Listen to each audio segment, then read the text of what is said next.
Support है। इसमें दो चीजें, एक तो आपको याद होगा कि इंजीनियर रशीद असेंबली में भी रह चुके हैं और इंजीनियर रशीद मुद्दों को उठाते थे असेंबली में। उस वक्त भी हम आज से 10 साल पहले जब जम्मू कश्मीर में असेंबली हुआ करती थी, जमीन पर बैठ जाते थे, प्रोटेस्ट करते थे, धरने देते थे और छोटे छोटे इश्यूज के लिए इश्यूज को भी असेंबली में उठाते थे। इस वजह से जम्मू कश्मीर के जो प्रसिद्ध और मशहूर जो लोकप्रिय नेता हैं उनमें से इंजीनियर रशीद एक तरह से आते हैं। और आप देखिए कि सेपरेटिज्म जो है उनके लिए भी इंजीनियर रशीद एक तरह से सॉफ्ट कॉर्नर कहीं ना कहीं रखते थे। तो ये कई चीजें हैं जो इंजीनियर रशीद आज इतनी बड़ी जीत कर एक तरह से आए। बिल्कुल। अब वो और इससे ये पता चलता है, मतलब ये इस चीज का संकेत है कि लोग चाहते हैं कि उनके मुद्दों को, उनके मसले मसाइल जो है, जो उनके मूलभूत मुद्दे हैं, उन्हें उठाया जाए। आप योजनाओं का जिक्र तो करते हैं, आप एकदम लास्ट छोर तक विकास पहुंचाने की बात तो करते हैं, back to village, my town my proud, इस तरह की योजनाओं का जिक्र तो करते हैं, लेकिन लोगों की जरूरतें उससे कहीं ज्यादा हैं। बेसिक नीड है लोगों की, रास्ते, पानी, बिजली कटौती आज भी एक बहुत बड़ा मुद्दा है कश्मीर में, ये कहने में कोई गुरेज नहीं है। पानी की कमी, गुलमर्ग के ऊपर के अगर कुछ इलाकों को देख लिया जाए तो वहां पर आज भी, कल तक लोग प्रोटेस्ट कर रहे थे पानी के लिए, सड़कों के लिए लोग अभी भी प्रोटेस्ट कर रहे हैं कि रास्ते नहीं है, सीवरेज सिस्टम वहां पर ढंगे। तो ये एक बेसिक मुद्दे हैं जो लोग जिससे डिप्राइव्ड हैं और लोग चाहते हैं कि उनके मसले मसाइल उठाने वाला कोई उन्हें मिले। तो इंजीनियर रशीद का अगर आपने जिक्र किया कि आज से 10 साल पहले जब वो असेंबली में भी होते थे, लोगों के मुद्दे उठाने के लिए जमीन पर बैठ जाते थे, लड़ जाते थे, भिड़ जाते थे, प्रोटेस्ट कर लेते थे, तो उनको ये चाहिए। बिल्कुल। जैस्मिन, आपने तो बहुत करीब से देखा है, कश्मीर को आपने कवर किया है, श्रीनगर को आपने कवर किया और वहां के हालात आपने देखे हैं, वहां के लोगों से आपकी बातचीत हुई है। जिस बदलाव की बात की जा रही थी, अभिषेक मनु सिंघवी को सुन लेते हैं जी। स्पष्टता होती है और निष्पक्षता होती है, उस पर अननेसेसरीली बिना कारण के एक प्रशिक्षण उठता है, तो इसको जल्दी होना चाहिए। हमने कोई ऐसे आरोप नहीं लगाया, हमने कहा कि हमको चाहिए एक सीधा आदेश चुनाव आयोग के केंद्रीय स्थल से कि ये जल्द से जल्द अपडेट हो। चुनाव आयोग ने हमको बड़े आदर के साथ सुना और कहा कि जहाँ तक संसदीय क्षेत्र का मामला है तो ये अपडेशन पहले भी नहीं होता था, अब भी संभव नहीं है, क्योंकि ये आंकड़े आते हैं असेंबली सेगमेंट वाइज। तो असेंबली सेगमेंट वाइज जो आंकड़े आते हैं उनको अपडेट वो तब करते हैं जब एक असेंबली सेगमेंट अगर साथ हैं एक संसदीय क्षेत्र में, वहाँ पहले आता है तो वो पहले हो जाता है, जहाँ बाद में आता है वहाँ बाद में होता है, इसलिए दोनों में समय का थोड़ा अंतर रहता है। इस बात को उन्होंने बड़े विस्तार से समझाया कि किसी रूप से वो विलंब नहीं होने देंगे, वो आदेश भी देंगे कि जो असेंबली सेगमेंट के अनुसार उसके आधार पर जो अपडेशन होना चाहिए वो जल्द से जल्द हो। और मैं समझता हूँ कि अगर ये आदेश तुरंत चला जाए, क्योंकि कुछ घंटे बचे हैं गणना में, तो ये एक प्रकार से हल होगा। बड़े एक सौहार्द के साथ ये बातचीत हुई और हमने उनको धन्यवाद दिया हमको जल्द से जल्द अपॉइंटमेंट देने के लिए। एक और मुद्दा है जिसके बारे में मेरे दोस्त बोलेंगे, मैं अंग्रेजी में संक्षेप में बोल दूँ। We went to the election commission at short notice to convey a concern of ours. It was more a concern, less a complaint. We are very happy that they gave us time at very short notice. They heard us patiently. The main issue was about not updating parliamentary constituency data round by round in terms of votes counted and the results of that round. However, it was clarified that it is done assembly segment wise. As you know, these are not assembly elections, but the statistics are counted and updated assembly segment wise. So if a parliamentary constituency has averaged 7 assemblies, then it is done each round in each assembly segment wise. Now the problem was explained to us is that different assembly segments follow different speeds of counting and also of updation, which is why there is a lack of synchronism for the parliamentary constituency as a whole.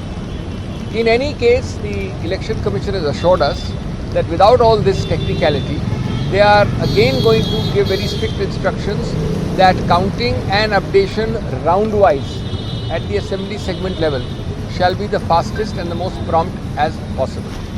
We are happy if that happens, and I think the matter would be resolved. Only a few hours are left for the elections, and we don't want to create unnecessary question marks, so long as this direction to immediately A, to count fast, and B, to promptly disclose the counting round for each segment.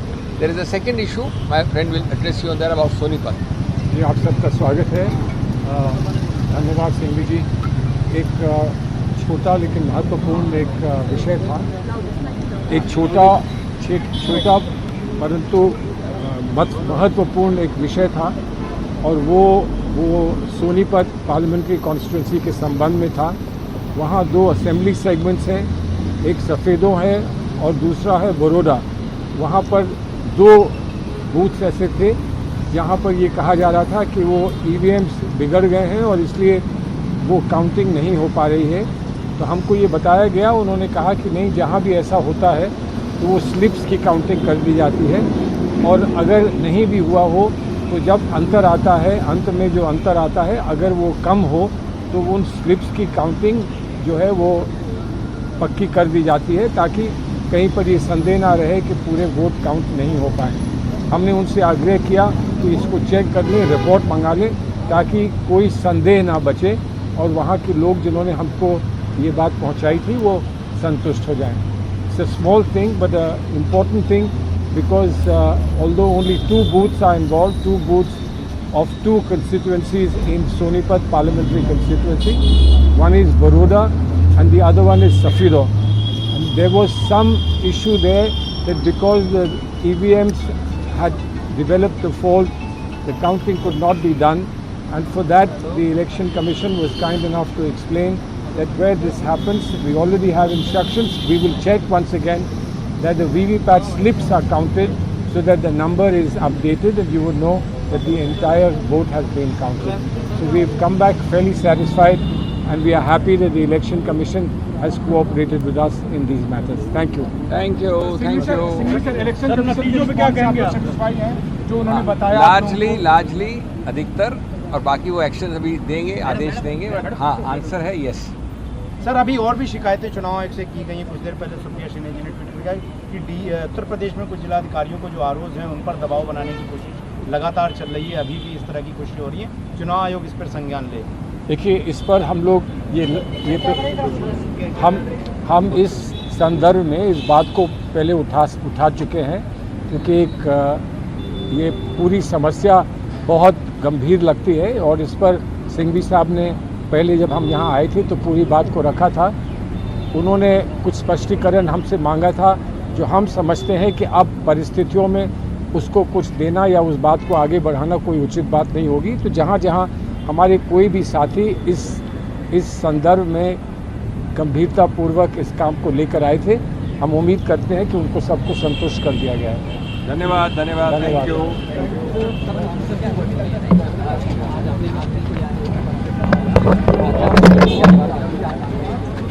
You. और सलमान खुर्शीद कांग्रेस के senior leader हैं, ये election commission के पास गए थे। इन्हें शिकायत कांग्रेस को ये थी कि बहुत डेटा जो है, जो नतीजों का, वो बहुत स्लो रेट में एक तरह से अपडेट किया जा रहा है। इस वजह से इसमें तमाम चीजें जो हैं वो तेजी इसमें लाई जाए। तो इलेक्शन कमीशन ने कहा है हम तमाम चीजें एक तरह से देख रहे हैं। बिल्कुल। और इस बीच बड़ी खबर ये है अबू की उधमपुर से डॉक्टर जितेंद्र सिंह जीत गए हैं। मैंने इससे पहले जिक्र किया कि उधमपुर सीट बड़ी साइलेंट चल रही है। उधमपुर सीट का अभी तक कुछ नतीजा सामने नहीं आया, लेकिन नतीजा सामने आ चुका है। चौधरी लाल सिंह वहां पर कड़ी टक्कर दे रहे थे डॉक्टर जितेंद्र सिंह को। एक पल के लिए ये लगा जब चौधरी लाल सिंह को इंडिया गठबंधन ने अपना उम्मीदवार बनाया, चुनावी मैदान में उतारा कांग्रेस ने, उस वक्त ये लगा कि डॉक्टर जितेंद्र सिंह के लिए जीतना लगभग नामुमकिन है, क्योंकि चौधरी लाल सिंह की जमीनी पकड़ और जिस एग्रेशन के साथ वो कैंपेन कर रहे थे, लोगों से मिल रहे थे, बात कर रहे थे, ये अपने आप में दर्शा रहा था कि डॉक्टर जितेंद्र सिंह का कैंपेन फीका पड़ रहा है। लेकिन अब खबर निकल कर आई है कि डॉक्टर जितेंद्र सिंह एक बार फिर से तीसरी बार सांसद बन गए। अब बिल्कुल रिकॉर्ड डॉक्टर जितेंद्र सिंह, क्योंकि पीएमओ में थे और बहुत अहम जिम्मेदारी उनको मिली हुई थी केंद्र में। और अब ये खबर आ रही कि डॉक्टर जितेंद्र सिंह तीसरी बार लगातार, जैस्मिन, जम्मू की 2 सीटें और दोनों सीटों पर आप देखिए बीजेपी तीसरी बार एक तरह से जीत कर आ रही है। ये भी अपने आप में बहुत इंपॉर्टेंट हो जाता है कि कोई उम्मीदवार लगातार अगर कहीं से जीतता है तो ये भी काफी इंपॉर्टेंट ये बड़ी बात हो जाएगी, क्योंकि अब ये कंपटीशन और टफ हो गया है। क्योंकि इससे पहले कांग्रेस ने 3 बार यहां से जो 3 बार सांसद रहा वो कांग्रेस का ही नुमाइंदा था, और अब ये तीसरी बार उधमपुर जीती है, ये भाजपा के नुमाइंदे हैं। तो बराबर की टक्कर हो गई यहाँ पर। जो ये सीट शेयरिंग है, जो उधमपुर की सीट है, ये बराबर की हो गई है। अब तीसरी बार उधमपुर से डॉक्टर जितेंद्र सिंह जीते हैं, जम्मू से जुगल किशोर जीते हैं। तो जम्मू संभाग एक तरह से भाजपा का गढ़ जिसे कहा जाता था कि भाजपा का गढ़ है कुछ साल पहले तक, 2014, 2019, फिर 2024 में भी। तो अब यहाँ पर भाजपा ने अपनी पकड़ बना ली है। लेकिन अगर घाटी की सीटों का अभी भी जिक्र किया जाए अबू, तो घाटी की सीटों पर अभी भी भाजपा के लिए पैर पसारना इतना आसान नहीं है। और हमारे साथ 2 खास मेहमान जुड़ गए हैं। कौशल मुंगटा जी हमारे साथ जुड़े हैं, कांग्रेस स्पोक्स पर्सन है। कौशल जी, बहुत स्वागत करती हूँ। और हमारे साथ उमेश दत्त जी जुड़ गए हैं, बीजेपी के नेता हमारे साथ जुड़ गए हैं। उमेश जी, आपका भी बहुत बहुत स्वागत करती हूँ। सबसे पहले कौशल मुंगटा जी, क्या कहेंगे? चारों खाने चित हो गई है कांग्रेस तो हिमाचल प्रदेश में? ऐसा बिल्कुल नहीं है, ऐसा बिल्कुल नहीं है। हमने विधानसभा की 4 सीटें जीती है, और लोकसभा के चुनाव में हम मानते हैं कि अप्रत्याशित हमें ऐसा उम्मीद नहीं थी। 2 सीटों पर हम अच्छी जो है जीत की उम्मीद कर रहे थे, परंतु जनता का जनादेश है, इसको हम जो है सर माथे रखते हैं। और मैं ये कहना चाहता हूँ कि जहां जहां भी कोई कमी रही है उस पर आत्ममंथन किया जाएगा। लेकिन लोकसभा में जो कमी रही है विधानसभा में मैंने पूरी की है। जो हमारे जो भाजपा के, जो हमारे भाजपा में मिले 4 पार्टी, वो हारे हैं और 2 केवल जीते हैं जो इनके भाजपा के प्रत्याशी थे। तो मुझे लगता है कि हिमाचल में 50-50 ना जश्न का माहौल है ना गम का माहौल है दोनों पार्टियों के लिए। रही बात ओवरऑल उसकी, तो नहीं, लेकिन कौशल जी, लोकसभा में आपकी हिमाचल में 16 महीने की सरकार है कांग्रेस की, और हिमाचल में लोकसभा की 4 सीटें आप गवा देते हैं। कम से कम 1 सीट तो आपकी इसमें थी, 3 तो बीजेपी के पास थी, 1 सीट आपके पास थी, वो सीट भी अब चली गई। मैं बिल्कुल आपकी बात से सहमत हूँ, कहीं ना कहीं कमी तो रही है। परंतु मैं यह भी जरूर कहना चाहता हूँ कि हमने पिछली जो लीडें थी हिमाचल प्रदेश की 2019 की 3-3, 3.5, 4-4 लाख की लीड थी। जिला शिमला का जो प्रत्याशी था पूर्व में 19 के अंदर 3,27,000 वोट जीते थे। इस बार ये आंकड़ा बहुत कम, लाख से भी नीचे आ गया है, 50,000 के लगभग। तो मेरा कहने का मतलब ये है कि हमने बहुत मेहनत की है, बहुत हमारे कार्यकर्ताओं ने दिन रात एक किया था, परंतु फिर भी मुझे लगता है कि कहीं ना कहीं कमी रह गई है। मैं इसको बिल्कुल बड़े दिल से मानता हूं, और मैं बिल्कुल ये कहना चाहता हूं कि कांग्रेस को और यहाँ पर वर्किंग करने की आवश्यकता है। अगर हमने 4 लाख की लीड को 50,000 तक लाया है तो काम तो किया है। कौशल जी, मंडी सीट को लेकर क्या कहेंगे? विक्रमादित्य सिंह बहुत ज्यादा कॉन्फिडेंट थे कि कंगना तो जीत ही नहीं पाएंगी, बोरिया बिस्तरा बस पैक करने की कगार पर ही और बॉम्बे जाने वाली, शूटिंग करके चली जाएंगी वापस। ऐसा नहीं है, लोकतंत्र में तो हार जीत लगी रहती है। ये जयराम ठाकुर जी के जो मंडी जिला है वो स्वयं वहां से आते हैं, और वहां से आपको मालूम है कि 99% जो है भाजपा के एमएलए जीत के आए विधानसभा में। तो वो एक बहुत बड़ी चीज रही। बल्कि हमारा रामपुर हमारी लीड है, किन्नौर हम लीड में है, बहुत बड़ी लीड है। यानी कि 60 और 40 का 70 और 30 का मार्जिन हमारे रामपुर और अन्य किन्नौर में है। लेकिन मंडी से हमको बहुत ही मतलब जो अप्रत्याशित, जो हमने सोचा नहीं था, वहां से एक तरफा जो है जनादेश गया है भाजपा को, तो वो असर पड़ा है। क्योंकि भाजपा के ही वहां से 99% विधायक है, मात्र 1 विधायक हमारा चंद्रशेखर जी के रूप में है, तो वो हमको थोड़ा भारी पड़ गया। अन्यथा हमारे जो प्रत्याशी थे बहुत मजबूत थे और बड़ी मजबूती के साथ लड़ रहे थे। मैं अधिक नहीं, बिल्कुल हाँ, इसमें कोई 2 राय नहीं है, बहुत ज्यादा मार्जिन नहीं है। उमेश दत्त जी, आप क्या कहेंगे? जिस तरह से लोकसभा में तो चलिए आपने जीत दर्ज कर ली, कहीं ना कहीं प्रेडिक्टेड भी था कि केंद्र का साथ है, मोदी का चेहरा है, लेकिन विधानसभा उपचुनावों को लेकर क्या कहेंगे सर? 4 विधायकों की विधायकी भी गई, सीट भी नहीं मिली।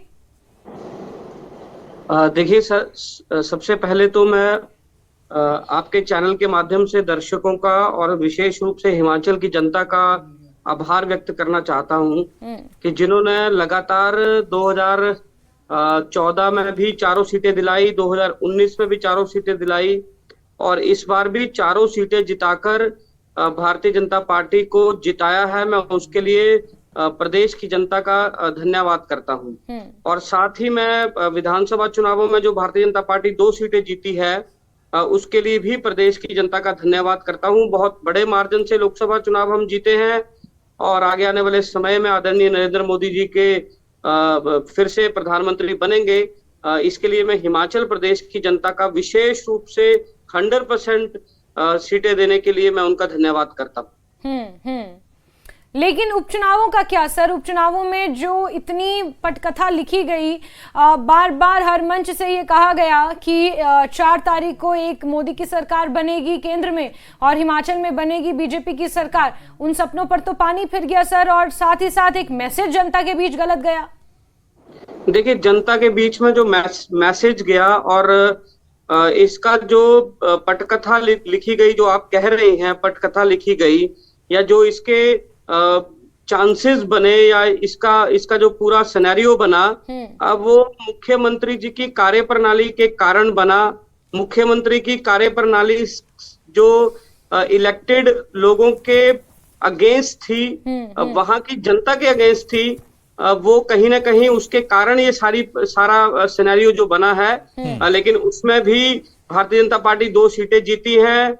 मुख्यमंत्री जी और पूरी सरकार, उप मुख्यमंत्री, मुख्यमंत्री और पूरी सरकार और पूरा सरकारी अमला लगाने के बावजूद भी भारतीय जनता पार्टी उसमें 2 सीटें जीत गई है। तो कहीं ना कहीं भारतीय जनता पार्टी बहुत बड़े मार्जिन से लोकसभा तो जीती है, लेकिन विधानसभा में भी सेंधमारी हमने की है।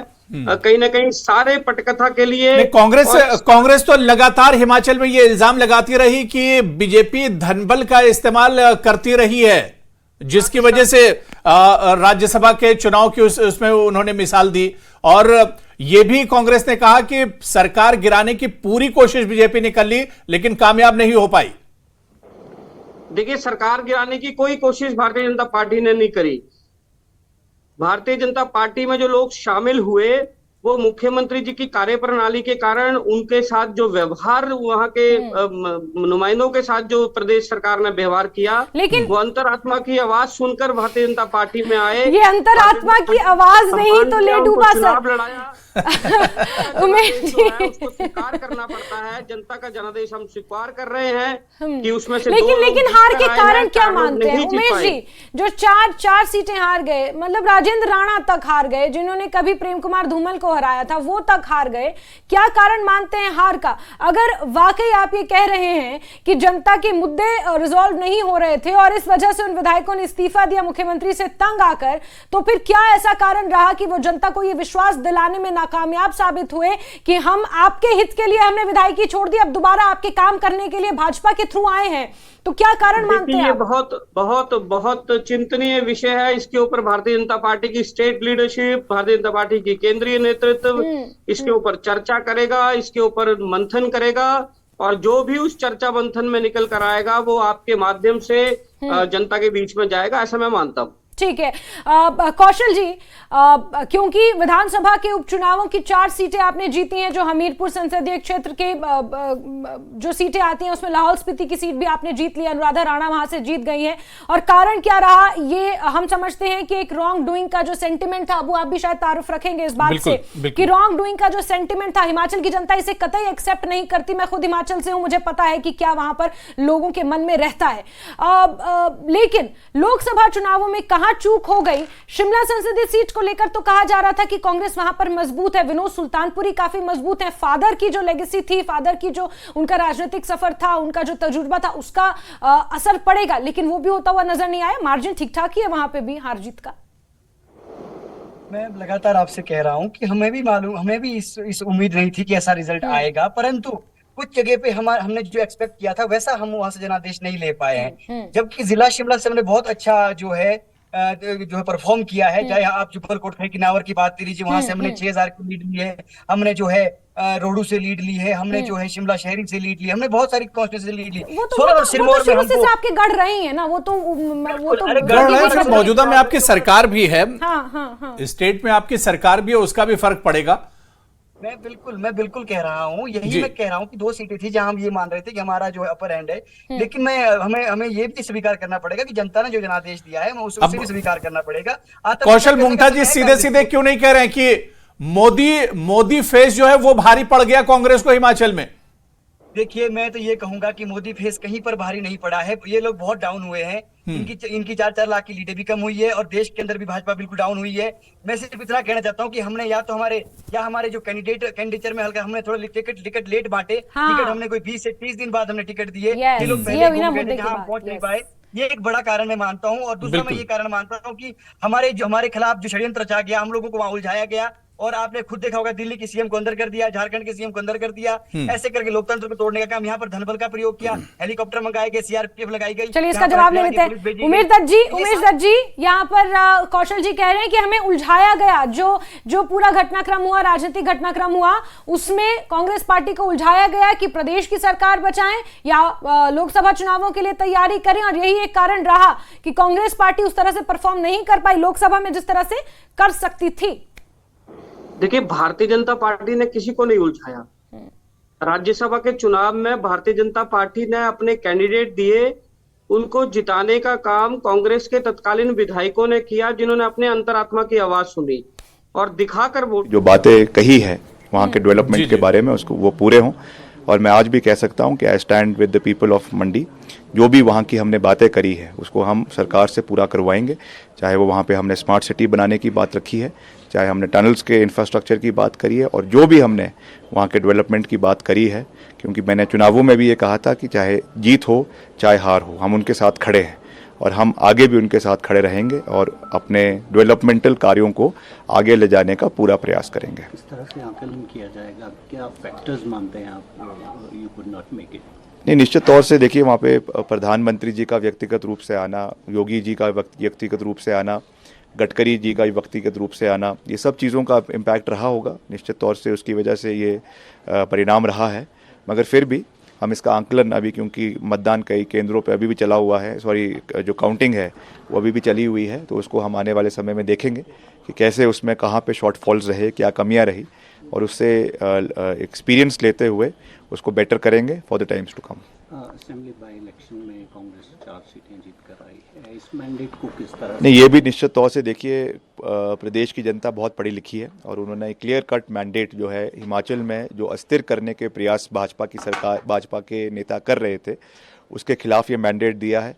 मुख्यमंत्री जी को दिया है, सरकार को दिया है, कांग्रेस पार्टी को दिया है, और ये साफ है कि 3.5 साल तक कांग्रेस पार्टी की सरकार पूर्ण बहुमत के साथ हिमाचल में चलेगी, अपना कार्यकाल पूरा करेगी, और जो भी हमने काम यहाँ पे इनिशिएट किए हैं उनको पूरा करने का कार्य हिमाचल के अंदर करवाया जाएगा, ये मैं कह सकता हूँ। फाइनली क्या अभी भी मानते हैं कि मोदी फैक्टर अभी भी काम कर रहा है? एंड दूसरा, कंगना को क्या कहेंगे आफ्टर विक्ट्री? देखिए, मोदी जी का फैक्टर तो वैसे तो देश में तो चला नहीं है।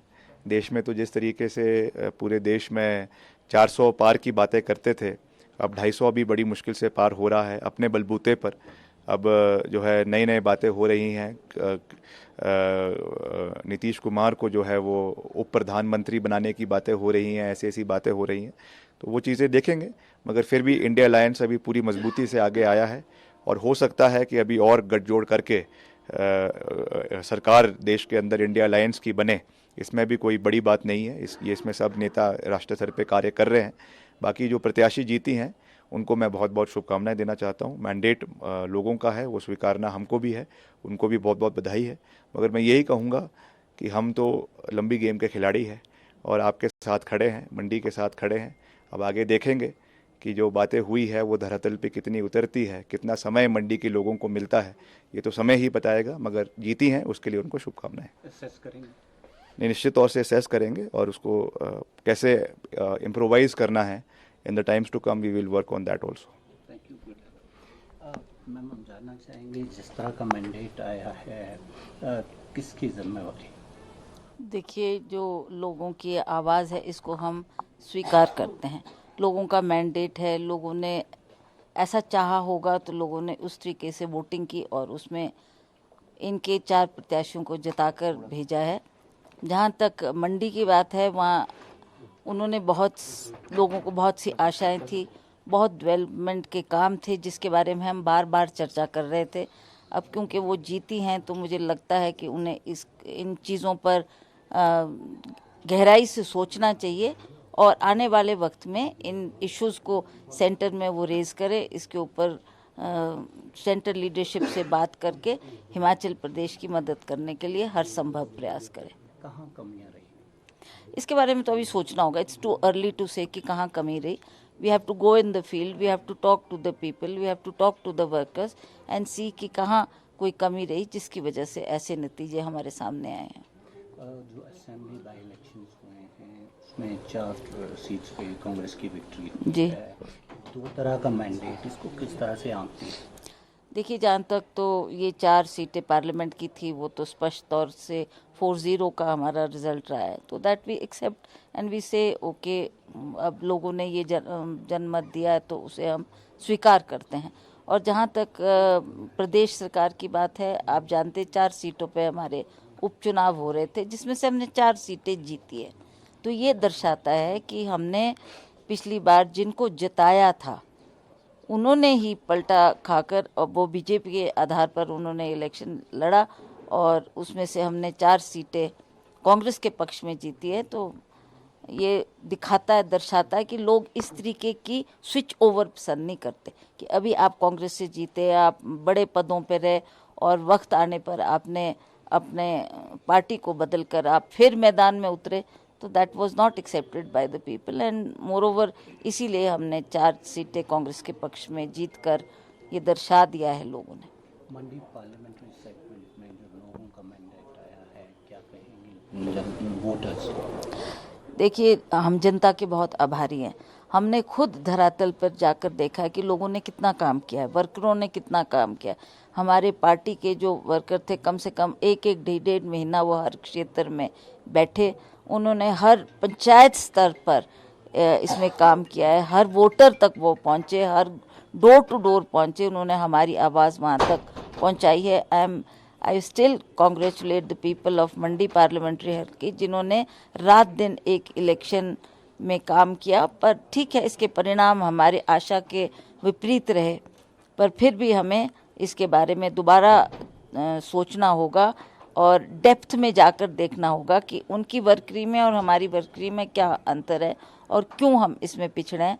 उस पर वर्किंग की जाएगी, उस पर सोच की जाएगी और नेक्स्ट इलेक्शन के लिए हमें बेटर परफॉर्म करें, उसके लिए हमें कुछ ना कुछ स्ट्रैटेजी बनाकर चलना होगा। आखिरी सवाल मैम, जिस तरह से विक्रम जी ने कहा है कि नेशनल पर्सपेक्टिव में मोदी फैक्टर नहीं चला, क्या हिमाचल में और मंडी में वो फैक्टर काम आएगा?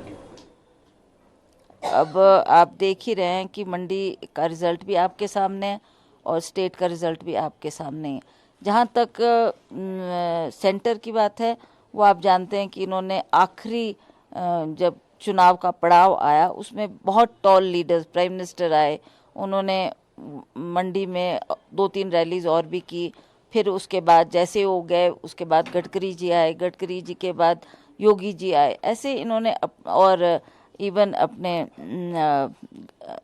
और लीडर्स उन्होंने भी आकर जगह जगह प्रचार किया और उससे मुझे लगता है कि लोगों ने उनकी बात बड़ी गहराई से सुनी और उस पर उन्होंने ये सोचा होगा कि अगर हम इनको मत देते हैं तो अवश्य तौर पर आने वाले वक्त में ये हिमाचल प्रदेश की मदद करेंगे और हमारे डेवलपमेंटल काम में ये अपना सहयोग देंगे। May be that was one of the reason कि जिसकी वजह से उन्होंने ऐसा अपना मत देकर अपने भाजपा के प्रत्याशी को यहाँ से चुना।